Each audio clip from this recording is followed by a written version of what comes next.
रसिको, आपल्या समोर एक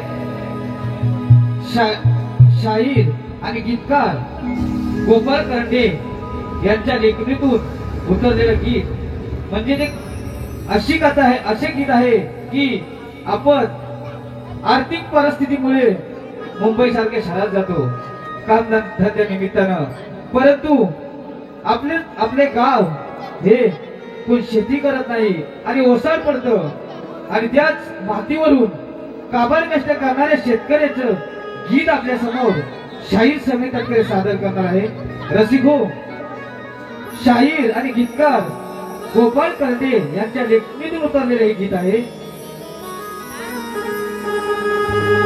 प्रश्न शेतकऱ्याचे नभी टांगले, गावले मातीत उत्तर गावले.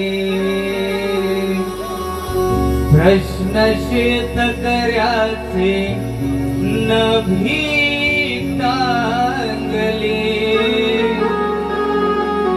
गावले मातीत उत्तर गावले.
सुरकुच्यांचा चेहरा हा पाहिला.